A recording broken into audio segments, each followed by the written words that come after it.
Programa 11. Métodos de separación de mezclas.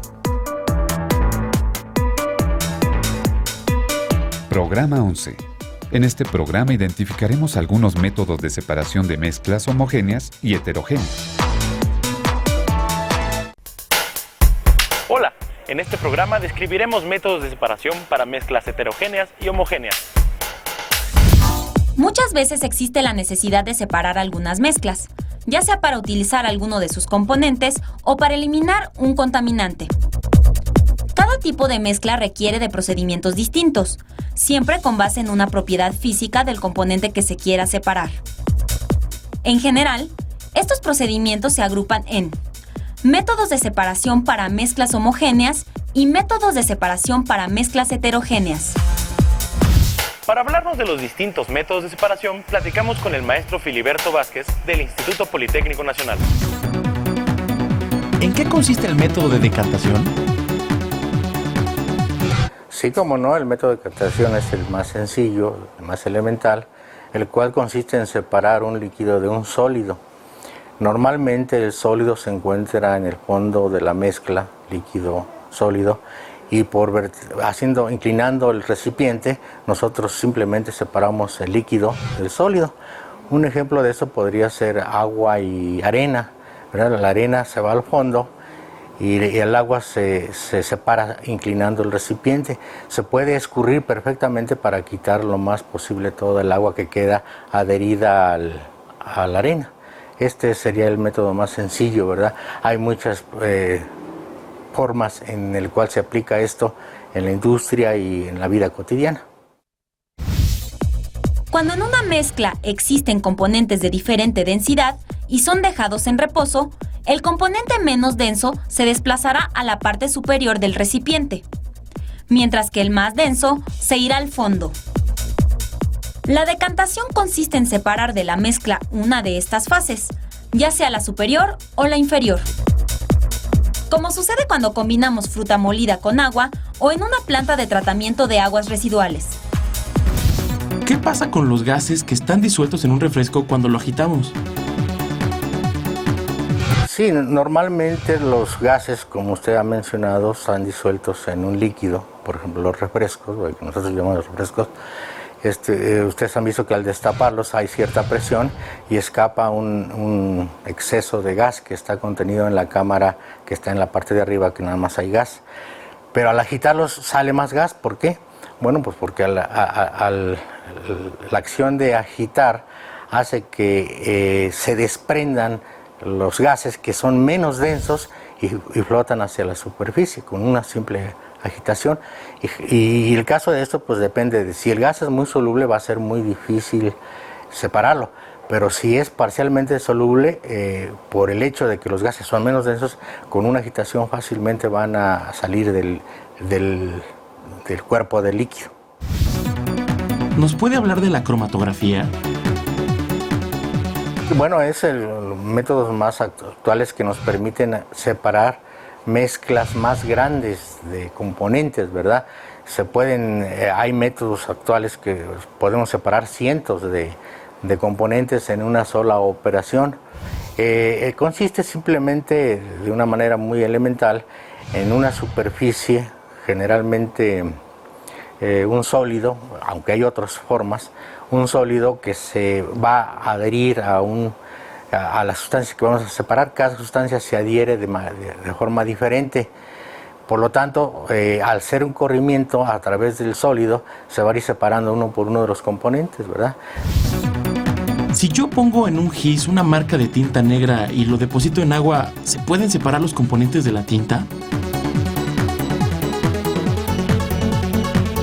Va a depender mucho del líquido que va a ir ascendiendo a través del gis. Si los componentes son solubles en en agua y usamos agua, entonces sí los va a ir separando, puesto que cada uno de los componentes que forman la mezcla de la tinta negra tienen una propiedad distinta, se va a adherir al gis, al sulfato de calcio, se va a ir adhiriendo con distinta fuerza. El que menos adherencia tenga al gis es el que va a salir primero en la parte superior, y el que se adhiera más va a avanzar más lentamente y va a quedar en la última parte. Este es el principio en el cual nos permite ir separando varios componentes en una sola operación. ¿Cómo recuperarías un puñado de clavos que se han caído en un jardín? Como vimos en Ciencias 2, algunos materiales compuestos por fierro, cobalto o níquel tienen propiedades magnéticas, es decir, son atraídos por un imán. El magnetismo es útil para separar mezclas donde uno de los componentes tiene propiedades magnéticas. ¿Nos puede ejemplificar el método de extracción al hacer agua de Jamaica? Se extrae el colorante fundamentalmente, la parte y el saborizante que tiene la Jamaica con agua, simple y sencillamente se extrae con agua, y del sólido de las hojas, de las partes que tiene el colorante de la Jamaica, se extrae con agua. Inclusive se puede hacer a tal grado que las hojas de la Jamaica queden completamente incoloras, entonces todo el colorante es más afín al agua. Tiene que haber una afinidad, se dice que una afinidad polar del colorante hacia el agua mayor que la del colorante a la misma hoja de Jamaica, ¿verdad? O a la parte donde está el colorante de la Jamaica. Si quisiéramos hacer más eficiente esta extracción, ¿se recomienda calentar el agua? Sí, generalmente, ¿verdad? Se sabe que la extracción aumenta con la temperatura, ¿verdad? Y en ocasiones se puede hervir las mezclas, como se hace con un té de limón, un té de manzanilla, para extraerlo más eficientemente y mejor. Pues ¿qué se hace? Pues se calienta, ¿verdad? Entonces, elevando la temperatura es más fácil extraer los componentes de una mezcla. ¿Nos puede hablar de otro método de separación? Sí, como no, la destilación es la forma de separar. En primer término se pueden separar líquidos. Se pueden separar líquidos de tal manera que si la diferencia de ebullición, la diferencia de temperaturas a la cual hierven, por decirlo en términos más sencillos, es muy grande, entonces sí podemos separar un líquido de otro líquido. Primero, por calentamiento va a destilar, a separarse por calentamiento, por pasarlos al estado de vapor. El líquido más volátil, el que con menos temperatura, se puede separar. Y después sigue el que tenga una mayor temperatura.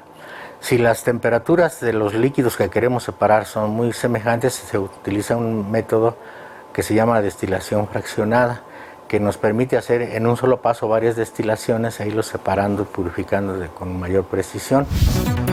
¿En qué consiste el método de cristalización? Este sería ya un método de purificación. Cuando nosotros logramos cristalizar una sustancia en un medio líquido, o sea que se formen cristales, los cristales generalmente se forman ya puros. Entonces además de ser un método de separación, sería un método de purificación. Por ejemplo, como se obtiene el azúcar del jugo de la caña a través de un proceso, llega a cristalizar y ya se separa, ¿verdad? Se separa por un método que se llama centrifugación u otros métodos, ¿verdad? Pero yo lo catalogaría como ya purificar. El obtener cristales generalmente se obtienen limpios, aunque en ocasiones no siempre se logra el objetivo. Entonces ya es una sustancia que pudiera catalogarse como una sustancia químicamente pura. Esa es la forma en que se purifican generalmente los sólidos. ¿Cómo pueden ver los muchachos estos procesos químicos en su vida cotidiana? Yo creo que una de las formas prácticas en que se puede observar esto es se me ocurre con la leche, ¿verdad? Con la leche cuando se evapora, ¿qué es lo que estamos separando de la leche? Pues el agua. La seguimos concentrando y hasta formar un sólido, ¿verdad? Donde está la grasa, la caseína, o sea, todos los componentes. Y la leche evaporada es la leche sin el agua. O sea, esto pues no se puede hacer fácilmente en el hogar porque pues, se necesitaría una gran cantidad de calor que descompondría a la leche. Pero esta es una forma de observar cómo quitamos el agua de la leche. Este es un ejemplo. El ejemplo de la extracción que ya mencioné de los tés. Un ejemplo por ejemplo, cuando nosotros estamos en la cocción de los frijoles, por hablar de algo, lo que se está haciendo ahí fundamentalmente es una hidrólisis, una transformación química que nos permite que los frijoles se cuezan a tal grado que sean digeribles, ¿verdad? Porque de otra manera, y lo que hacemos es si los cocemos mucho los frijoles, pues se extrae parte de los componentes de las semillas del frijol.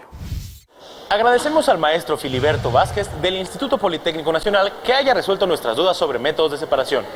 ¿Y tú, qué método de separación utilizas en tu casa?